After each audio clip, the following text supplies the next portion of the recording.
Oh, I have David Drutz's. I don't think it makes much difference. I call to order this meeting of the Park and Rec Commission at 6:30 on Wednesday, September the 12th. Roll call, please. Fryer here. Needham here. Marmion here. Covino present. Oligoff present. Natalie Ocampo here. Next, we'll move on to the adoption of tonight's agenda. Are there any deletions, additions, or changes to tonight's agenda? I move that we accept the agenda as presented. I second. All in favor? Aye. Aye. All right. Now, next is the approval of minutes of last meeting that we had, which was July the 11th. We did not meet in August. So any comments, additions, or questions about the agenda from July 11th? I move that we approve the minutes of July 11th. I'll second. All those in favor? Aye. Aye. Aye. All right. Next, moving on to citizens' communications. See no citizens in the audience. I have no communications or emails. Any communications we're aware of? None? No citizen communications. All right. Next up is a presentation on the debrief of concerts in the park. All right, so as part of our program and event review, Jeff is here tonight to kind of summarize for you how this season's series of summer concerts went, and he has a few photos to share as well. So take it, Jeff. You can, Jeff? You're red, you're not green, no. Hello. Okay. Okay. So this summer for our concerts in the park, we had 6 bands. 4 of them were new, and then 2 of them were repeats from the year before that we wanted to bring back. So just to recap who we had the Rolling Heads, who was a party music band. We had Tom Rigney. He's a Cajun. He was a fiddle player. We had him last year as well. Stephen Cade, who, when we first contacted him, he was Stephen Ybarra. He had a name change, like a branding change, as we were before concert started. He's a country artist. Sang Matiz. They were a Latin world band, and we had them last year as well. They were a really popular one. As Zydeco Flames was the next band, and then Diego's Umbrella, which was a gypsy rock band that was pretty popular for the Star City Music Festival from last year that the community really liked, so they wanted them back. So overall, I was able to make all of the concerts except for Zydeco Flames, but I did hear that they did a good show.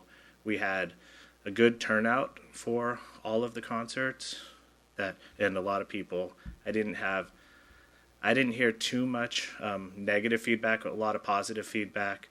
The main feedback that I hear from the community is just to keep having bands that do upbeat music for people would like to dance during the concerts. We did have the 7th week was a DJ dance party that was sponsored by the Lions Club, and one of our commissioners, Sharon Boggs, was the DJ for that night. I wasn't there for that, but I did hear that it was a success as well this year. This year, for the 2nd year in a row, we took in over $15,000 in donations from local businesses and from the community members, as well as Bright Event Rentals. They donated the stage for each of the 6 concerts, and then gave us a discount on the dance floor for the DJ dance night. Their contribution is equal to a little over $10,000 in materials and then setup and takedown. So they're a big part of our Concerts in the Park series.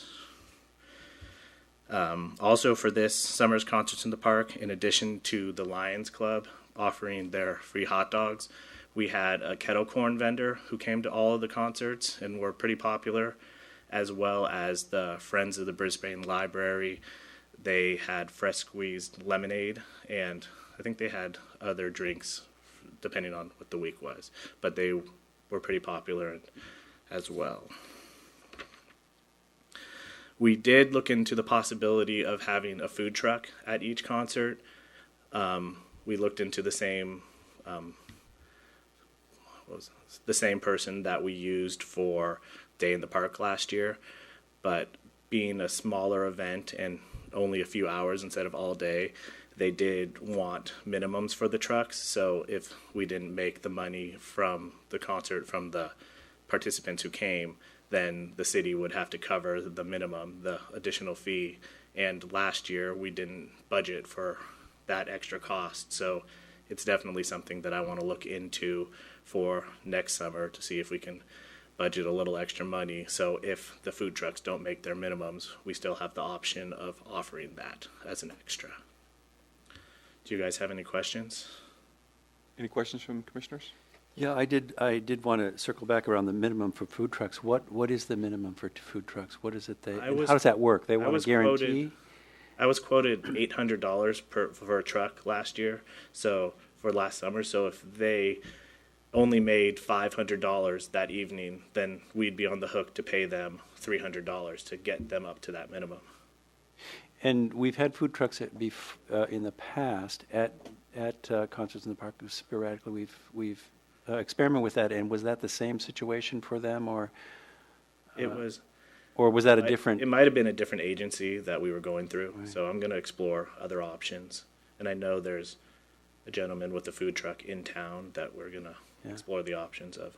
It's a bit of a gamble if nobody shows up and then we're on the hook. But on the other hand, this year, the attendance at concerts in the park was we had really good better weather. than ever. Yeah.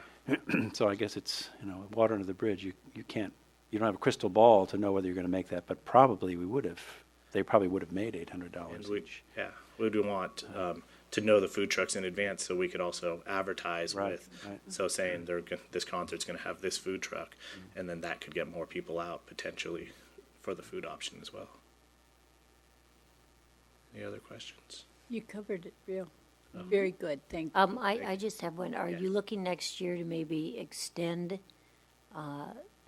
the event instead of 6 concerts, maybe having 10? It's something that we could discuss. I do like the idea of the quality of the bands. So if we extended it to 10, we have about the same budget we had this year that we'll have for next year. So we wouldn't be able to pay the bands the same amount. So the quality might go down. So it's something to discuss potentially in the next subcommittee meeting, the option of that, or if we want to make any changes to the schedule. But nothing has been brought up at this time. I got really good feedback from the concerts that I went to and the people that I talked to. Later in the meeting, we'll look at when subcommittee meetings are going to meet, and I'm assuming that we will have a concerts in the park subcommittee meeting. And I know that some of the major stakeholders have asked me specifically if they could be invited to that to give us their feedback, so that we can fine tune, next season. Yes. Okay. Yes. The last meeting we had, they wanted quality, not quantity. They really stressed that they wanted better bands instead of cheaper bands and more of them. And we really made an effort to have a wide variety of music this year. Yes, you did a good job. Mm-hmm. Thank you. Okay, any other questions? Thank you. Thank you, Jeff. No, thank you. All right, moving on to old business. Budget action items?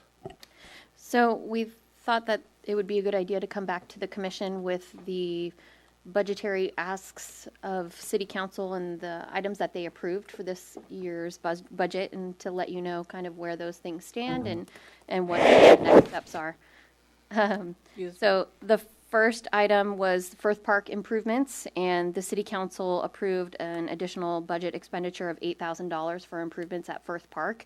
The last that the rec facilities subcommittee met and spoke about replacing the tables, updating the barbecue areas, some of the benches, some landscaping issues. So at this time, staff is looking into pricing for benches and table replacements. Jeff actually just did an audit out there last week or the week prior. And it looks like there's been some updates by Public Works of the barbecue area, so they're sprucing that up. We're also looking at pricing for an additional garbage receptacle out there, so we don't just have one. So staff's kind of working on that and we will update you as we move through the process. The next item was improvements to the Sunrise Room. City Council approved an additional budget expenditure of $10,000 there. And some of the items discussed at the rec facilities meeting included updating the paint, replacing the baseboards, replacing the couch and other furniture, replacing the carpet, and updating kitchen cabinets. So at this point, staff has not done anything with the Sunrise Room yet. That might be a conversation that we want to have at the rec facilities subcommittee level to kind of prioritize some things. I don't think with $10,000 that we'll be able to get everything done, but I think identifying some of those priorities at the rec facilities subcommittee level would be helpful to give staff some direction. So when we go through and schedule subcommittee meetings, that would be one of them that I would recommend. Next is new special events. So we asked for $6,000 as an annual expense to utilize towards new events. And the event subcommittee met, I believe, when David and Natalie, when you guys first kind of came on board. So that was a little bit ago. And now that we had some conversations swirling about kind of quick wins versus the long-term events and some larger scale versus smaller scale. And so now that we have a number to work with, I think it would be a good time for that subcommittee to meet as well. So to be clear, the full 6,000 was approved? Yes. Great. Thank you. As an annual expense, so that each year we will have an additional $6,000.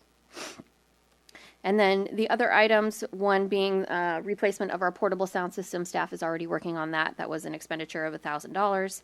And the other three items are Mission Blue related. A drop-down screen for Mission Blue to replace the very cumbersome screen that we use up there now for Artist Evening of Sharing, and that would also potentially allow for movie events at Mission Blue and other family events. That expenditure was $5,000.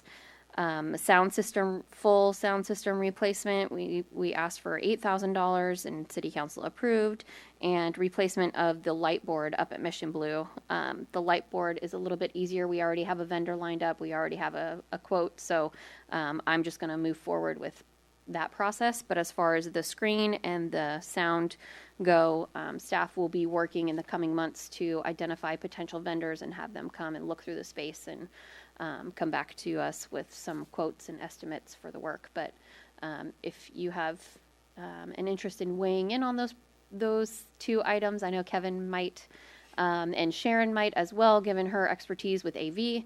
So we might be connecting with some of you individually to get your input for those two items. But otherwise, that's the update I have. How about the chairs for the community center? So that we carried over. I believe we had some They're from still previous year. very bad. Yeah. So that's we've identified that as a priority too. Okay. But it wasn't included in the list that we had asked council for last year, which is why it's not on this list. Any other questions or comments for staff? Nope. Thank you. Moving on to new business, the fee waiver policy. All right. So sitting to my left, I have Brenda Walker. I don't know how many of you have met her yet, but she was an intern. We had to share her with PD over the summer, but it was a nice kind of joint collaborative, and her interests were in how the city serves at-risk and low-income individuals and how we can better meet their needs. So it was actually a wise collaboration between Park and Rec and the police department, and she worked with our code enforcement officer and PD to get some more experience on that side, but also tackled a project that's kind of been on the back burner for us since I've been here at least. We've had a very informal fee waiver process that really didn't have any criteria or any structure to it, and no policy, no real official application or anything. So it's a project that I have had on my plate and just kind of pushed aside because I haven't had the capacity to tackle it. But Brenda came on board and was willing and interested, and so she's taken time over the last couple of months to do a lot of research, and we thought it would be a good time, given her research and all of her efforts, to bring it to the commission for you to review and kind of start some dialogue about it. So I'm gonna turn it over to Brenda and let her talk to you about talk you through the agenda report, and if you have any questions, you can feel free to ask. Thank you, Noreen. Yeah. Good evening, commissioners.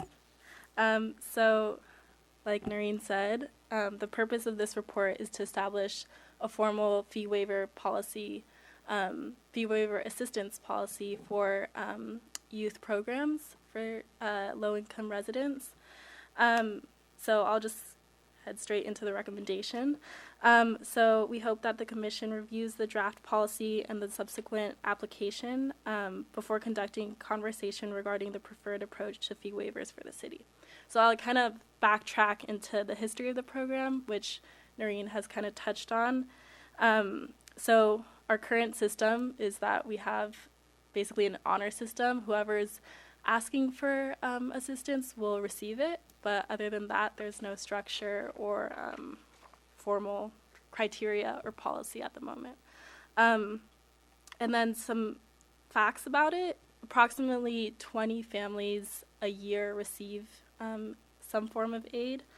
We found that on average it's about 1 to 2 children, and we have a really rough estimate of about $20,000 a year that the city spends on these families. So after looking at our own system, I did a little bit of research on other cities in the county and also in the state, but mainly in the county, and I wanted to see how other cities are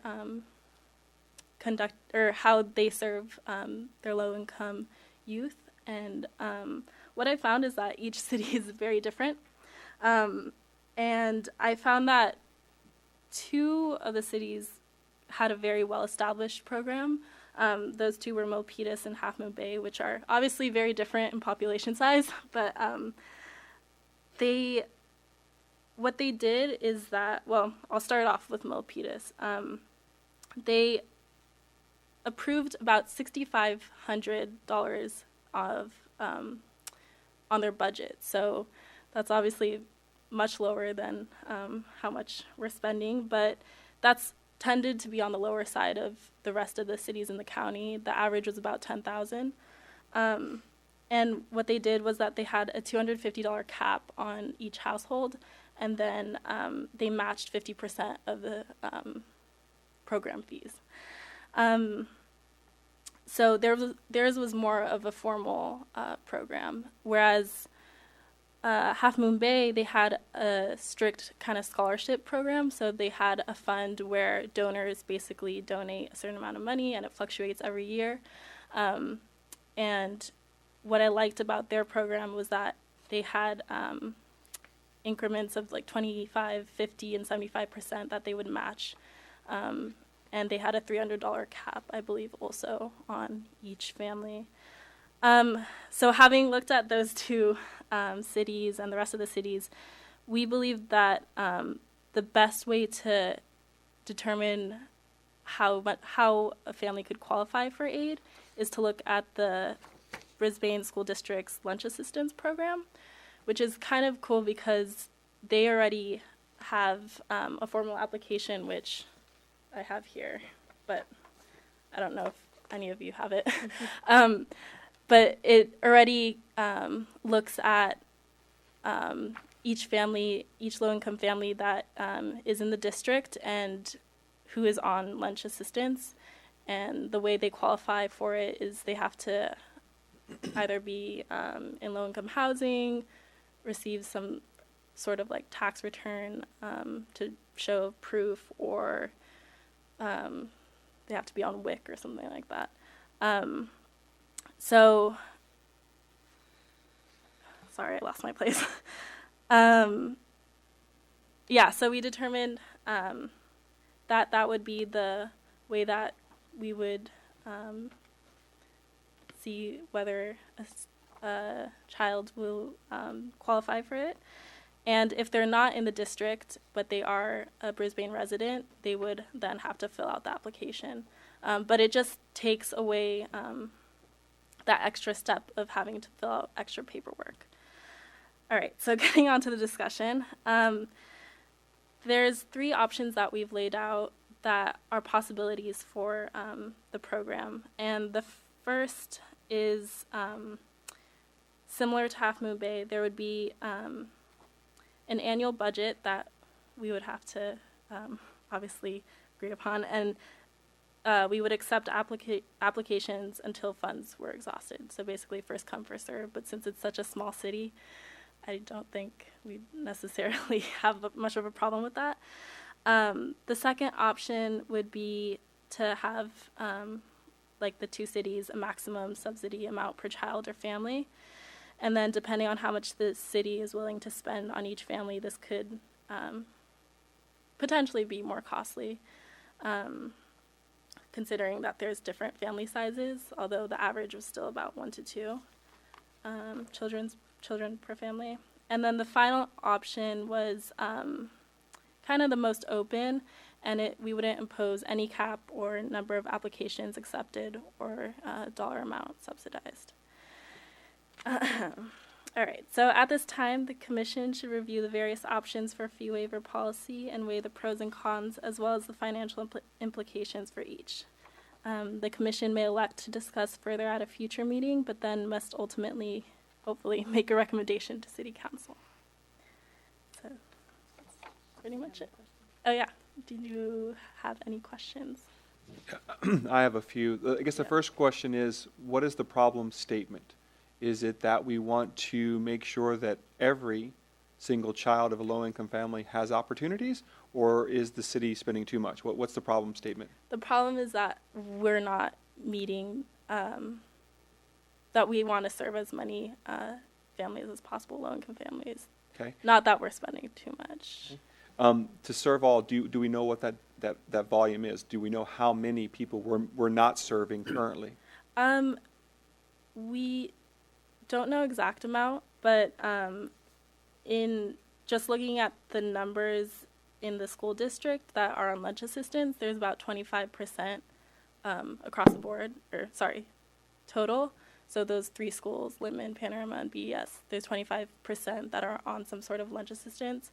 So that's more than 20 families. I don't know exactly how much, but definitely more. Okay. I have a, one thing that under the qualifying criteria, you say the applicant must be a Brisbane resident, but then you also are using the Brisbane School District's lunch assistance for the free lunch. There are so many students that go to Panorama, go to BES, and go to Littman that are not Brisbane residents, that are low income, but they wouldn't qualify with this being an applicant for a Brisbane resident. Can we just put that if they attend Brisbane schools instead? Take that out? Yeah, we could. Ideally, those that would be coming to us would be Brisbane residents. And then in that case, we would refer to the lunch assistance program, not the other way around. But yeah, that would be more specific. Because it sounds kind of confusing. Right. And it just says you have to be, because if I was doing this and fill out, I'd say Brisbane resident, oh, I can't apply because I'm not a Brisbane resident.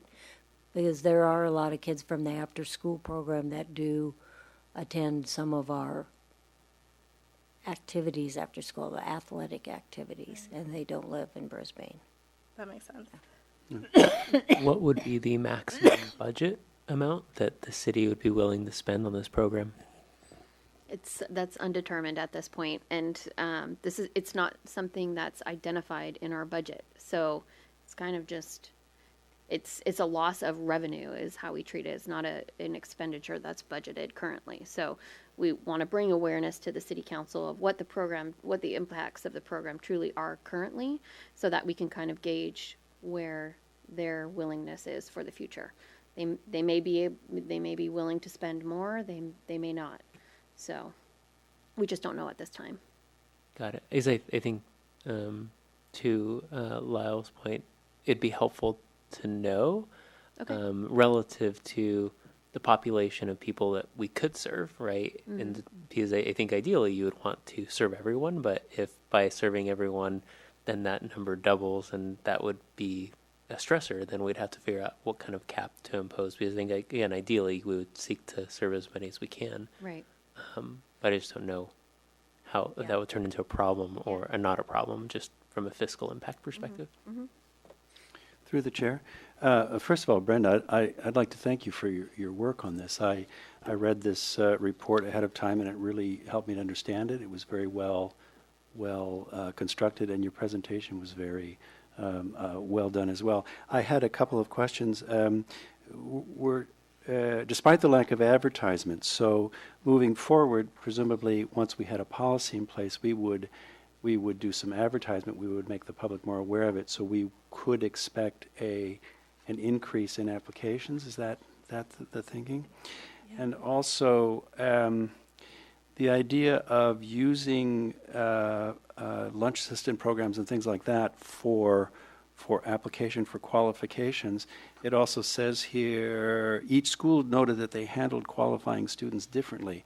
So does that mean that there is some inconsistency? If we decided to use that as the metrics by which we decided who used them, who qualified or didn't, given that everyone had there's some inconsistencies in how would that measure? Right. So Littman was the only school that actually took the application seriously. The rest kind of did similar things, that they would rely on the honor system, but each school has a list of students that are on lunch assistance. So in that case, we would go by their list and not necessarily by how well they're tracking their students. Hopefully they do use the application, but actually Panorama did say that they used it, but BS was not so, they said that they didn't. So we would say that ideally we would go by their list.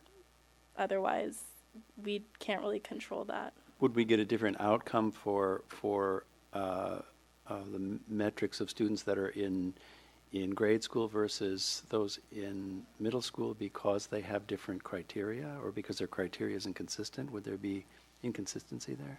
Possibly. There's not so many students that receive aid in grade school, or sorry, at BES than in Panorama, but there are more that receive it at Panorama than Littman. And part of the Panorama student population is from Daly City, and that right. part wouldn't really apply. And how would we measure high school students, for example? Because I'm sure that for our Parks and Rec programs, we would want to extend this through to the high school age for programs that are appropriate to them. Yeah. The high school age, they were a demographic that we kind of fell short on, just mainly because they don't use the programs as much, especially the after-school programs. But that would be age that we would have to look at further. And do we currently have any examples of high school students that we waive fees? We don't at the moment. And lastly, what is the income level in the Bay Area that is considered to be? I mean, how do we have any measure for that? I mean, this is an expensive place to live. Housing's expensive. You know, you read stories about, $100,000 puts you in the poverty level these days. How do we? So I have the application for the Brisbane Elementary School District free and reduced lunch program. And it's contingent upon household size, but for example, for a family of 4, they have it at $46,000 per year.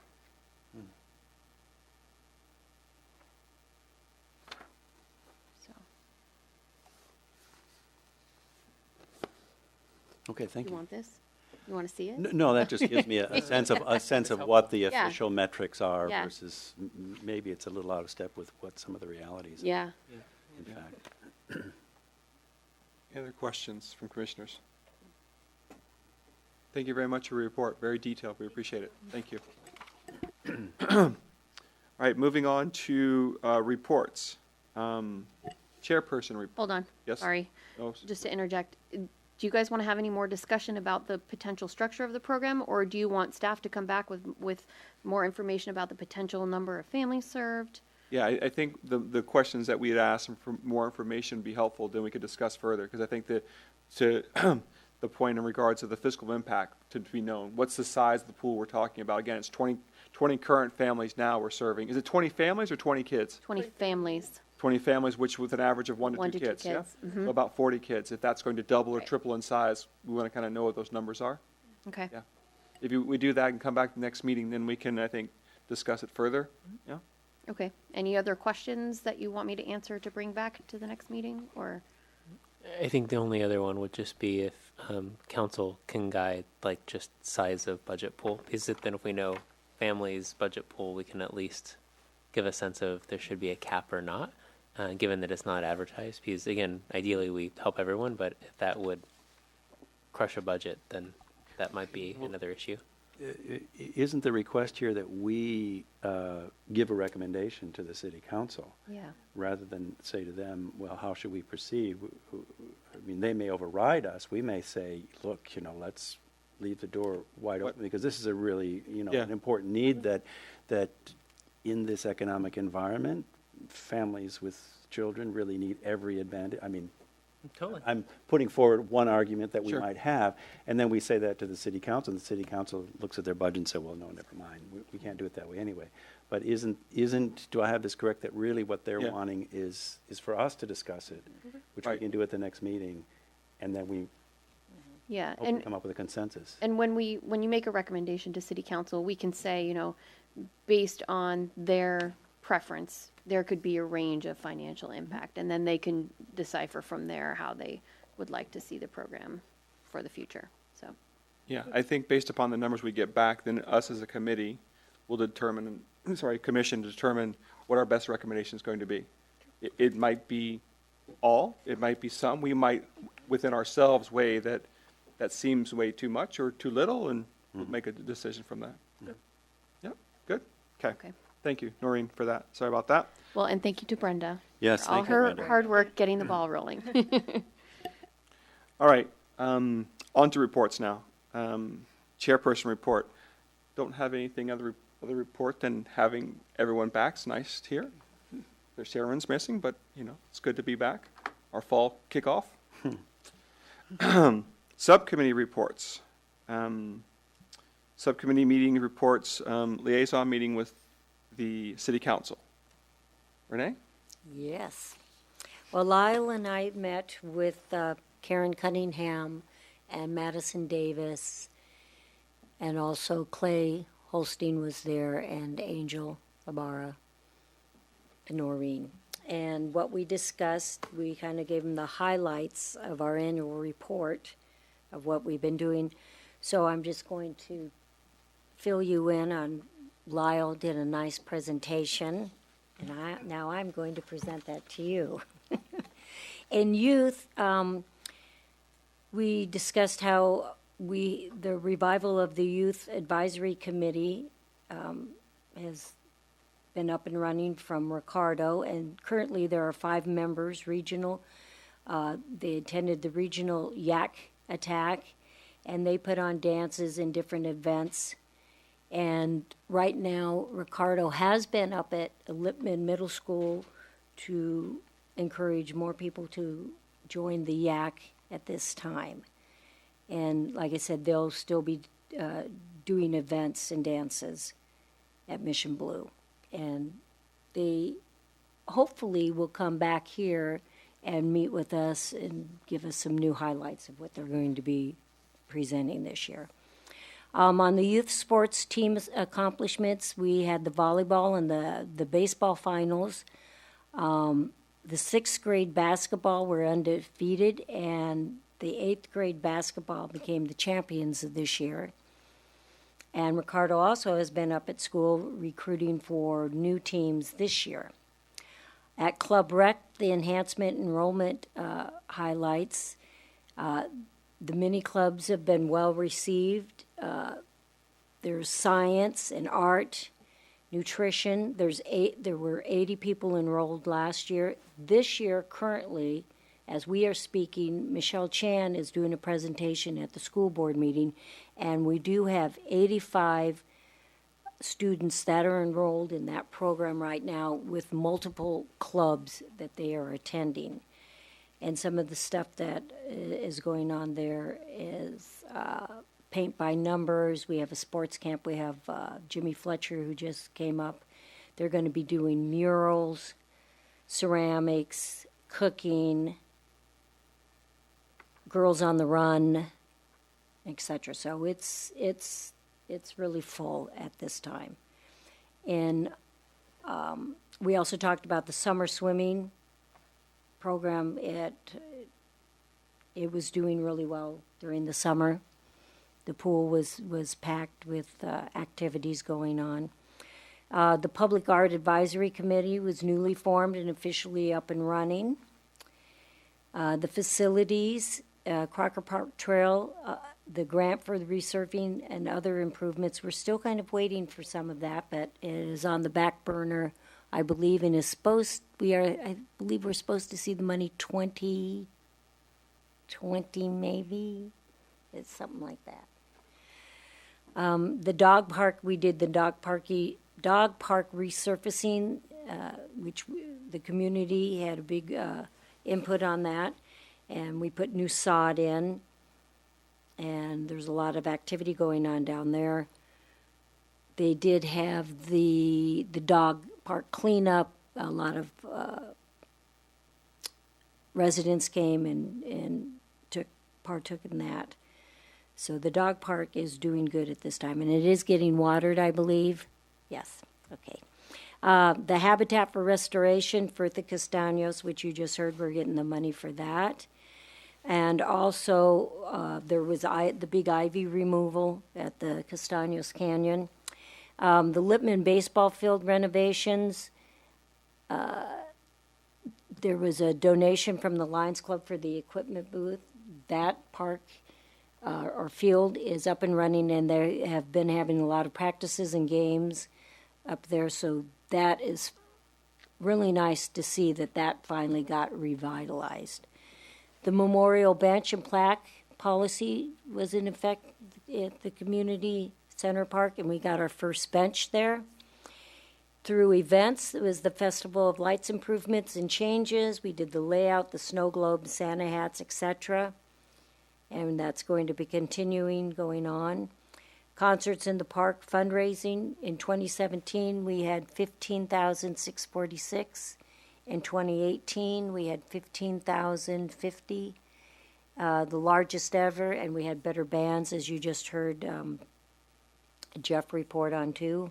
And they included the Summer DJ Night collaboration with the Lions Club.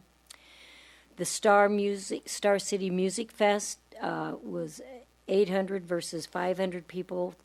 This year in 2017, there was 30K with 13,000 revenue, which 17K to the city. In 2018, it was 20K with a 16K rev with 13K to the city. So that was a better turnout this year, so we'll find out what's going on with the next year, because it was a 3-year kind of contract. We had the Marina Kite Festival, 2 years in the marina. The first year it did pretty good. This year there wasn't any wind. So that's a factor that we'll look into for next year. But there was activity. They did have kids making kites, and there were some booths out there.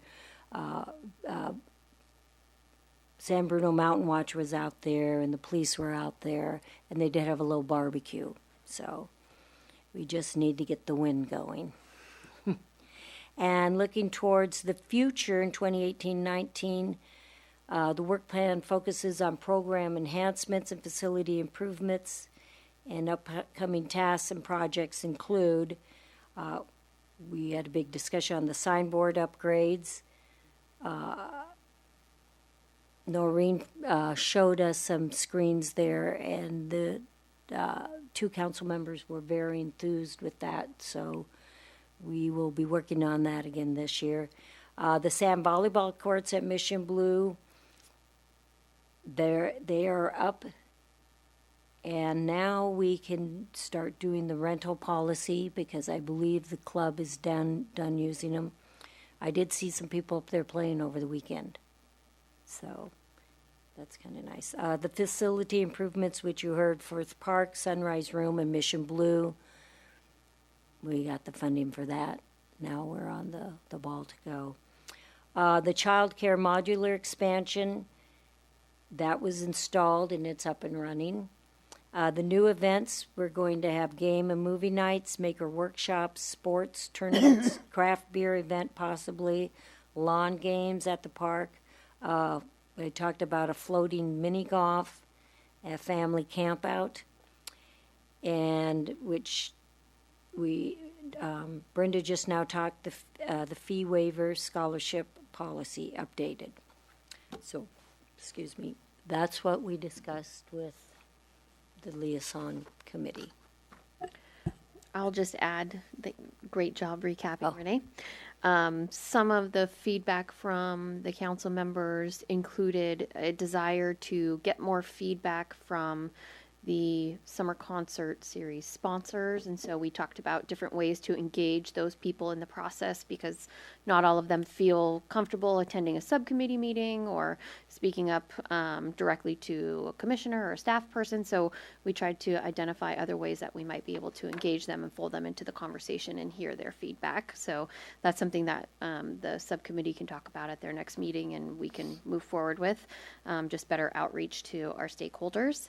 And then also had some dialogue about Mission Blue, just generally speaking, the janitorial service and maintenance and upkeep. And so we're working internally as staff with our Public Works Department to conduct facility audits and kind of walk through and fine tune the facility and update and also find ways to kind of maximize the space that we have to work with so that it's really workable for, when we have large scale events up there and caterers using a tiny kitchen, that's fairly limiting, and what other things we can do with the space to kind of capitalize on what we have and make it as user friendly as possible. So those are some other things that they talked about. They also mentioned exploring the possibility of having nonprofit groups pay a small nominal fee for use of Mission Blue because it is so highly used by nonprofit organizations, and at least attempting to potentially recover some of the staff costs that are associated with having nonprofit groups utilize the building. So those are some of the other things that I noted that council members spoke about in that meeting and kind of directed staff and commissioners for follow-up on. So, Thank you, Noreen. Yes, thank you. Any questions from any commissioners on the board? All right. We've talked a lot about subcommittee meetings, potential meetings. So it's time to set some subcommittee meetings. The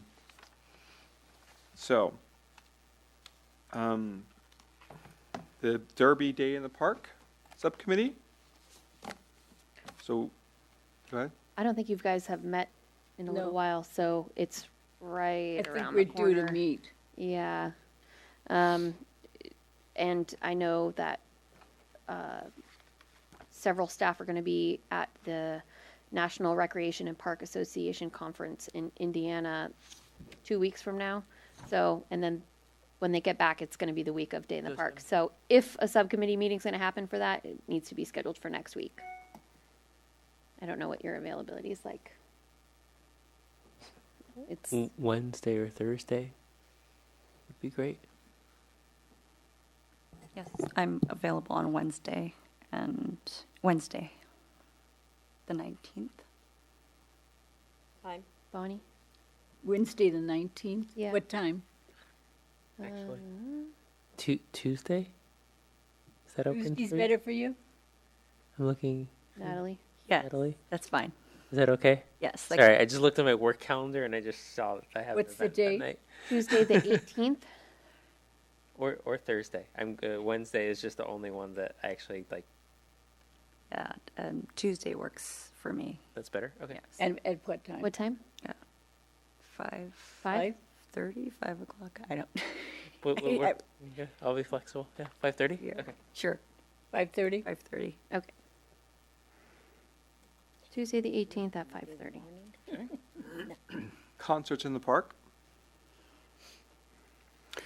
We definitely should schedule a meeting, and I'm wondering how for this, one of the things we want to do is get some feedback from stakeholders, and is there a way to get the word out to them? Maybe we extend that word to everybody who's a donor, even though we might just have the 3 or 4 people who are really interested show up, but we might get more people. Based on what Noreen was saying with staff being out, is it, I mean, you won't, next week would be probably too soon to put something out to get people. Right, and so I'm it gone probably next be week at the anyway. end of So we're looking into October? October. Before the 10th? October the 3rd work? yes, October the 3rd actually is open for me. What day is that? That's a Wednesday? Noreen, in October, the first week of October work for anyone?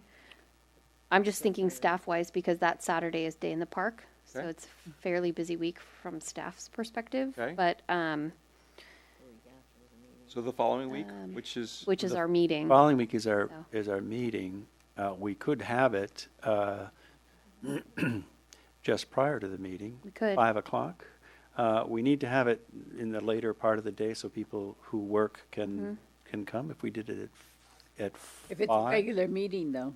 on the 10th, well, we would go from that straight into this.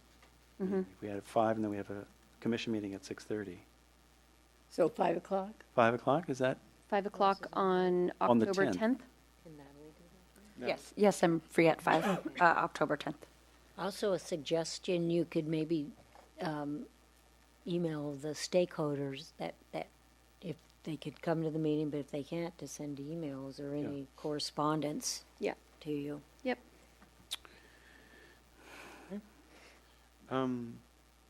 so we got that October the 10th at 5 o'clock, okay? Yes. And will the city reach out to the stakeholders, or do we need to kind of? Yes, we will do that in word of advance mouth of the kind of- meeting. I'll let staff know. Okay. Okay, events? Oh, we just said we should meet. Or we can wait until after our next meeting. Oh, yeah, it doesn't have to be before the meeting, do you think? No. No. So we'll plan for events We'll next schedule it commission- at our Okay. next October meeting. Okay. Festival of Lights? Should we meet? Same. Is it too soon? I think that. I think we let's usually get do after through, Day in the Park. After Day in the Park, and then Okay. meet the next meeting, yeah. Habitat Restoration Day? I think that's all Nope. planned. Nope. This Saturday? Yes. Okay. Public Art? Anything, Kevin? We're supposed to be meeting, Kevin, aren't we? Well, there are 2 things. There's the Public Arts a subcommittee, and then there is the Public Arts committee that is made up of 2 of us, and then City Council and so on. That's a separate. So, Separate thing. I was called on one meeting, I think it's. We in actually met October. yesterday. Pardon me? We met yesterday. No one told me. I don't know how that didn't get out to you. No We one have- told me. We have 2 meetings for that scheduled in this next month, October, in October, on the 2nd yeah. and on the 17th. So should this subcommittee be renamed to meet that, or is it needed? We kept it, yes. We were just kind of curious as to who schedules those meetings, because they don't go through us. Which is how they didn't. Didn't get me. They are Yeah. scheduled at the meeting itself. They get put on the calendar, and But then- then Angel, we get an There's agenda public from notice Angel. from Get an Angel. Yeah, from Angel. So maybe we just need to make sure. So it's Angel knows October 2nd and, all Bonnie. October 2nd at 5 p.m. okay. and October 17th at 4 p.m. And the meeting on the 17th, we're going to walk the Crocker Trail. Okay. Bonnie, we'll connect with Angel to make sure she knows that when she schedules those meetings and does the public announcement, that she calls you, because you don't do email. We know that. We know that, but we want to make sure that she knows it, so you get the notification for those meetings. Good. Like I say, I didn't know with the meeting yesterday, I would have gone. So we have a public arts subcommittee that's sort of not meeting. I remember discussion, but I don't remember the reason why we kept it on the books. We kept it so that we could have it be the placeholder for the formal representatives for the advisory committee. Okay. So okay. Yeah. Thank you for that clarification. Just wanted to know. Yep. Recreational programs. No. Somebody got recreational facilities. Yes. Okay. And Okay. for a couple of reasons, for Sunrise Room, Mission Blue, and electronic signboards. So we had the joint subcommittee meeting with Open Space and Ecology, and we had a vendor come and do a presentation. Kevin kindly attended, and we got more information. Now we're waiting for them to come back with a quote. So the next step in the process is to reconvene that subcommittee with Open Space and Ecology before we bring it back to Commission and then City Council. So we want to meet before our next meeting? Okay. And just to clarify, there's actually two separate things that we need to discuss. One is the signboard, which is this joint meeting, and then there's also conversations about the Sunrise Room and how we're going to prioritize. Are those two separate meetings, or do we have one meeting and then OSEC leaves and we do the rest of the stuff? Yeah, that's how I'm thinking we would Okay. approach it, is that we would treat it as one meeting, and we would invite the open space committee members, and we would put that on the front end of the agenda, and then Got it. they could leave and we could, And we want to do that before the next yes. meeting. But also to have staff, we need to do it next week. But I am gone next week. Or the last week, sorry, I'm looking at October, September. The first week of October is fine for me, because I'm the staff representative, so if you guys are available to meet, The 3rd, the 3rd. Wednesday the 3rd? I cannot do the 3rd. I just committed to something else on the 3rd. And you're leaving this Friday, right? Yes. The 4th? Does anybody want to meet? 4th is a city council. Anybody meeting. want to meet tomorrow? It's too soon. Yeah. We need at least 72 hours. Well, and we have to let Open Space and Ecology Committee members Oh, know as okay. well. The 1st? Yeah, I could do the 1st. Can you do the 1st? No? Don't worry about me as long as the two of you are there, because you won't find a date for me right now. Oh, Oh, well. Do we want to say tentatively the 1st, and then I can talk Yes. with okay. Open Space and see if they can make it? At what time? Well, it'd have to be after 5. 5 p.m.? Mm-hmm. Okay, we'll say 5 p.m. tentatively, and then I'll circle back. Thank you. So October 1st, tentatively at 5 p.m. All right. Senior. We have nothing new to report on, I don't think, unless someone wants to meet. Should that be senior? Well, Yes, it should be an S. Can we make the correction to the subcommittee meeting to its plural? It's not just one senior. Thank you. It's The English in me, I guess. But you're starting your new, I call it season, you know? Should we just meet just so we know at least meet once a year? Okay. But, But we could even We've do got it quite a few. next month. yeah, Let's meet next month. Okay. Okay. Random thought. Yeah. Is there any idea? So the sunset room that we're working on. sunrise. Sunrise, yes, sunrise room. That's sunrise room. Is there any benefit of getting some senior input as to, we're going to set priorities, but ideally, we're not the ones who utilize that facility a lot. Would there be any benefit to polling or asking the seniors about their use of that room, what they'd like to see a priority? I can ask. Just a thought. I think that's actually a good idea.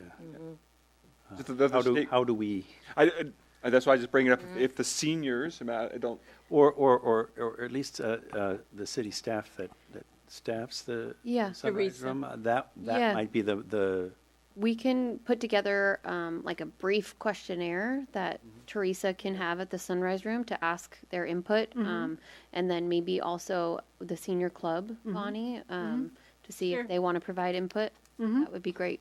Yeah. And can we invite Teresa to that? To the Good meeting. idea, because she To that, has the, to our Yes. recreational facility subcommittee meeting Yes. for that part where we're discussing prioritizing. Yep, I think it would be a great idea to have input from them. Otherwise, we're just making stuff up. absolutely. you know? Yeah. The other stakeholders. Yeah, okay, thanks. All right, teen services. We need to attend the YAC. Mm-hmm. We've been talking about it for a while. No. They just met tonight. Oh, why didn't they invite us? They met tonight and they're doing a dance next Friday. They are coming to the end of their term at the end of this year, so it might be good either for the commission subcommittee members to attend their next meeting to kind of do like a year in review report, or we can invite them to come to our maybe not October but November meeting to do a year in summary, whichever is your pleasure. I'm leaning towards them coming in November, given Okay. it's the year-end Okay, presentation. Yeah, great. thank you. Trails development. I just heard something. You're walking the trail, Kevin? Yeah.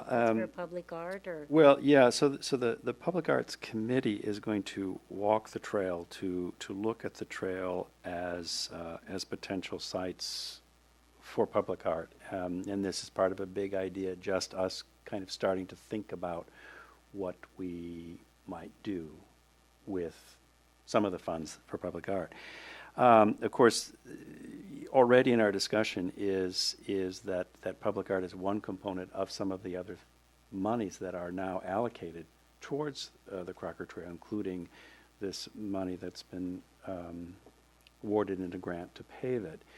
So what if the Trails Development Subcommittee joins the Public Art Committee on that walk as part of that conversation, or does that get too complicated in terms of having a quorum and a public meeting, or what do you think, Noreen? It's a lot. There'd be five, if we all attended, there'd be five of us. That exceeds three. So that's right. Yeah, it'd be a pretty big group because the Public Yeah, but Arts the Committee Brown Art- is 7 people already plus staff, so it would be a big group. We maybe just hold off on that, and as things develop in the Public Art Committee, all that stuff is going to run back through us.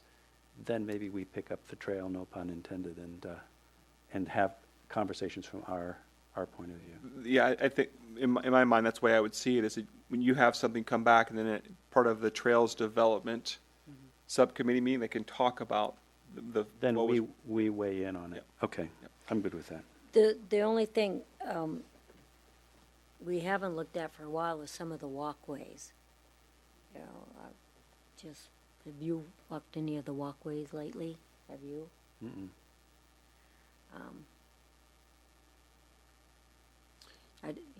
I haven't either. Just to get an overview, see how I they look, think- if they need updated, if. Yeah, I think that would be a good thing to do.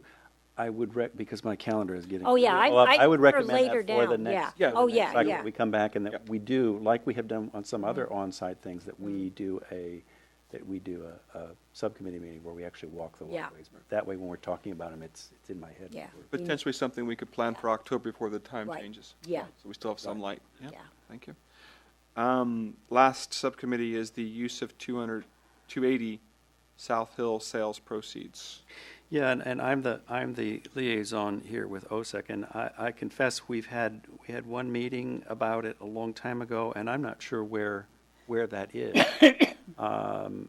The meeting that I had, I put out the suggestion that some of those monies might be applied to the Crocker Trail in terms of environmental habitat restorations as part of of developing that as a linear park. I know that OSEC has had a conversation about it. They had some different ideas about it, but I have not ever heard back where that's at. And is that something we could put on our agenda for our joint meeting with OSEC, or is that a little different? Can we bring that up and just see where that is? It's like that money of the trail. I don't know if we can include it in that meeting. It might have to Wouldn't be be a- separate because it might be a different representative from Open Space and Ecology, and so it's better to keep them in different pots. But I would be happy to follow up with Karen. Find out where that is on their end, and Sure. if whoever their representative is, if we should have then another meeting, myself and their representative to. Maybe it to could be right before the rec facilities. Yeah, that would make it convenient. Yeah. To revisit that, to Yeah. revisit that, because I don't know where those funds stand. Okay, I'll circle back. Also, through the chair, may I ask too, will you also get an update on the funds for the Crocker Trail? Just what happened to that grant money? And what's the big holdup? I know there's some big explanation. Well, it's federal funding that's the holdup. It's a quite arduous process to get federal funding. And I know that the last I talked to Karen in Public Works, they were going through the channels that they needed to secure that money. City Council has already allocated the difference in funding for the full cost of the project. So that's money has been set aside. It's just waiting for all of the paperwork and signatures and multiple different governing authorities to sign off and go through their processes in order for the money to eventually get to us. But I know that Public Works is working on it. I've talked to Karen about it. So Okay, question, when they say they had money, city council put money set aside, well, every year that goes on, it increases. So did they have money set aside for the increases too? I don't believe so. It was a dollar amount difference that Yeah. was it's under capital improvements. So Yeah. Because, back then it might have been 150. By the Right. time they finally get to it, it might be 175. right. Yep.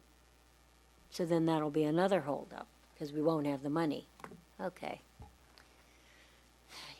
When I talk to Karen about the other items, I'll see if she can provide any update. And if I have more information, I'm happy to bring it back to you guys. Okay, thank you. Thank you, Noreen. Sure. Okay, still staying with reports. Commissioner reports. Any commissioners' reports?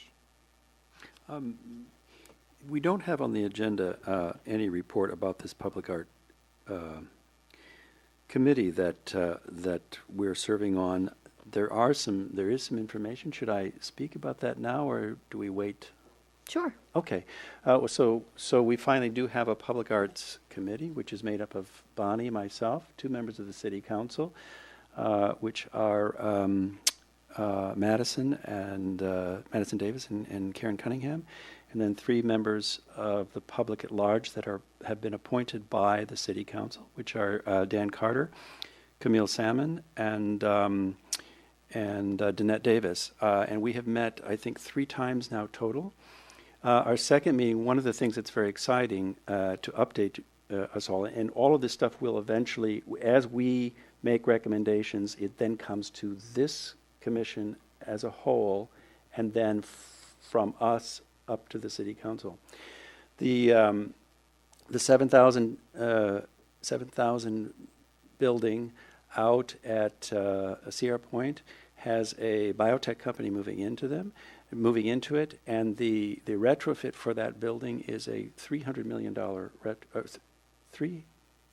retrofit, which means that it triggers a $300,000 public art installation, which brings the total of the amount of money that has been triggered by this public art ordinance to around $700,000.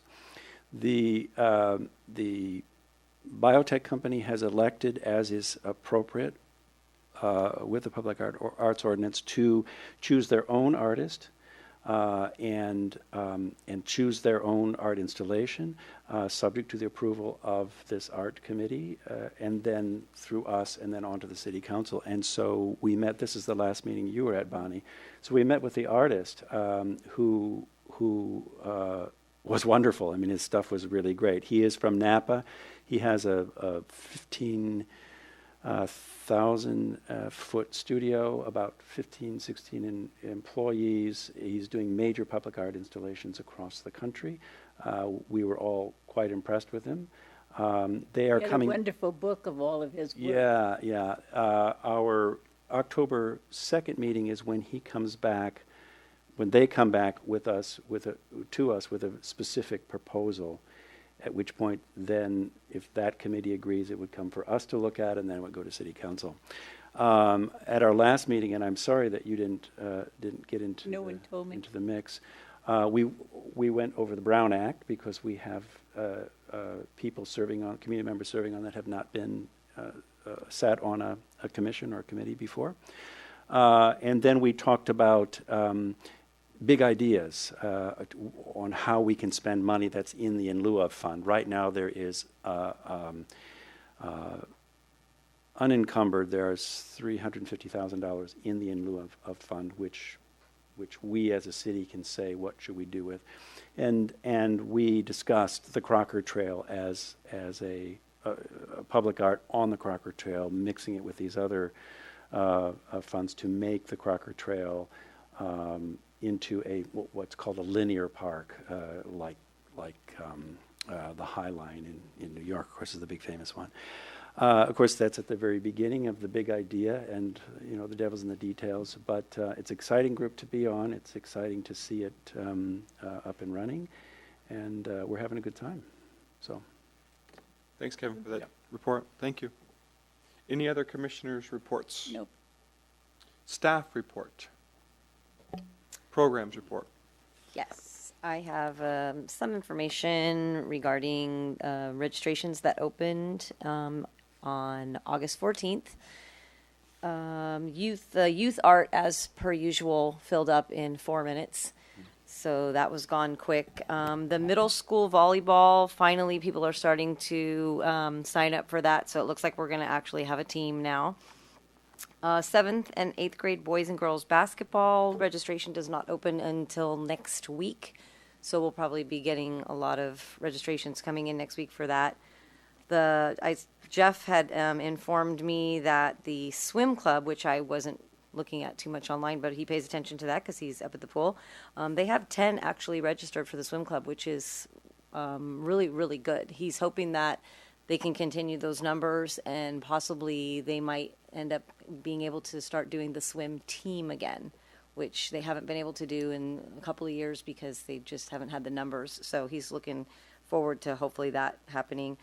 I looked today online, and most of the classes, we are doing fall swim classes only on Sundays, and it's only 2 sessions, but most of the classes are full. So the fall classes are going well. And then the last thing I wanted to just bring up was our club rec is full at 80 students, and we currently have a 15-person wait list. It's gone up and down a little bit. We've been able to get a couple of people in, a couple of people have left, and I believe we've hired more staff. So hopefully, if we can get a few more staff on, we're hoping that we might be able to get some more of these wait list people in. I'm not quite sure how that's going. I have to talk to Steve. And then we've been doing a lot of, Sarah's been doing a great job with the clubs. They've been doing some outside enrichment clubs, having them come in, but they've been staff people have been doing their own little clubs. And so this week they have a slime club. They have a artists club. What else do they have? The exercise club. It's I forget what she calls it. It's BFS. I forget what those letters stand for, but it's an exercise club. And then there was Pokemon. There's a Pokemon club. So they have about 4 or 5 of the staff that are running little clubs every day for, I think, 8 weeks they're doing it.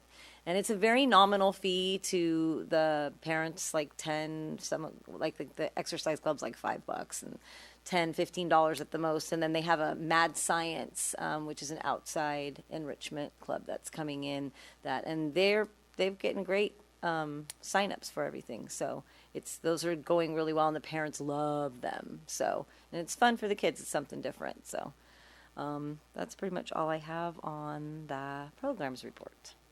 Thank you. And I just have a couple other small things, unless you No. have something you want to say. We had Boy Scout Troop 17 completed their beautification project in the small park behind the library and community center.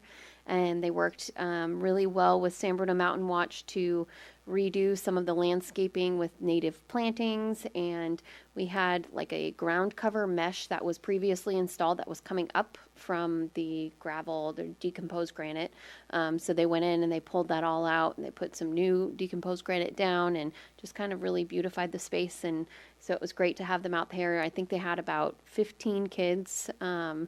It was one of them, his name was Ryan. It was his Eagle project. And so it was his job to kind of champion it from start to finish and to organize and plan and make sure there were tools and everything was in place. And the parents were just there to watch. The kids did all of the work. So they completed most of it in one Saturday, and it was really great to have them out there. So just want to thank them for all their effort in really beautifying the space back there. It needed some love, and they gave it to it. So it's very nice, and looks great with the new bench back there too.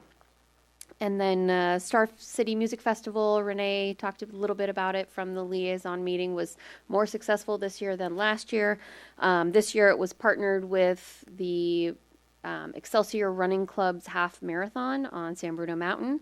So that was a new feature that kind of segued into the Star City Music Festival. And most of those runners, we had about 80 tickets of runners that came through to Star City Music Festival. So it was nice that they were able to participate in that as well.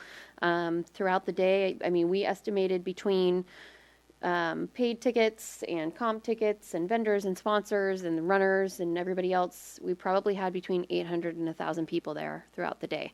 So I think it was a really great turnout. Having been the second year that we've done the event, still kind of fine tuning and lessons learned and, changes to make for years to come. But overall, I think it went fairly well, and we had a great team of volunteers and staff out there kind of making it happen all day. It's a very long day for staff and volunteers. And so, thank you to San Bruno Mountain Watch provided volunteers, and the Lions Club provided volunteers. And we had a great team of staff that gave up their Saturday and most of their Friday as well to set up the park. And Dream Star West, which is Jimmy Leslie and Michael Ross, who organized all of the bands, did a great job as well. So it was a good collaborative event. And then just coming up, we have on October 20th, the Parks and Recreation Countywide Commissioners Workshop. A couple of you are attending. I'm very excited. Very disappointed as I'm on the planning committee for that event that I am not able to attend. It's my sister's wedding that day out of town. So I will not be there, but Stuart will be there with those of you that are going to serve as our staff representative. So it's going to be a really great morning of kind of networking and benchmarking and learning from other co-commissioners in neighboring cities. So I'm excited for you guys to go to that and then come back and report back to the larger commission on your experience and your takeaways, and hopefully that will help guide future goal setting sessions too. And then just other upcoming events to share with all of you. Bonnie mentioned that this Saturday is the coastal cleanup. They're doing they're meeting at the marina and then going to the specific site. They're not doing lagoon cleanup. It's a marina coastline cleanup that of an area that really needs some attention. So we're excited about that. And then October 6th is the Day in the Park in Derby. October 14th is the underwater pumpkin patch at the pool. October 20th is the dive-in movie. They're showing E.T. at the pool. And then Festival of Lights on December 2nd. So that's all I've got. Thank you. Commission matters, written communications? None. Commission calendar. We've got a few dates set for subcommittees. One tentative date. Yes, we have a couple of dates. I wrote down just one thing. I'm sure there's more other. I wrote down that we were going to bring back the fee waiver policy continuation. That was the one thing that I put down, so I'm sure there's others. Yeah, and I actually have a few things that have been in the works that I'm planning to bring back to the October meeting. One of them being the volleyball court use policy. We want to get a draft in front of you guys so that you can weigh in on that process before we take it to City Council. I met with the coaches from USF last week who are interested in utilizing the courts as their home courts for practice. So we have interest now pouring in, and we don't have a policy in place or a fee in place, so we want to bring that in front of the commission so that we can make a formal recommendation to council and begin hopefully accepting formalized reservations with fees attached to them by the start of the new year. So our intent is to bring that to the commission in October. We hope to bring the signboard upgrades back to the commission in October. We will have event debriefs for coastal cleanup as well as Day in the Park and Derby. And then our program presentations for the October meeting include preschool, after school, and I have Michelle Chan coming from Lippman to do a Club Lippman presentation as well. Through the chair, it's also possible and maybe even likely that that approval of this public arts installation out at Sierra Point may come to us in October, because I know they're kind of on a quick timeline. They are planning on moving in, I think, first of the year, and they want that public art. So in the meeting where they met with us before, they were looking at the timeline. How quick can it get up to City Council? We have this meeting on the 2nd, I believe it is, where they're going to make a presentation. So I know they're kind of fast tracking it. So it may be that we see that on our agenda in October as well. Okay, we'll put that on there tentatively. Yep. Thank you. Anything else? All right. I call the meeting closed at 19:47.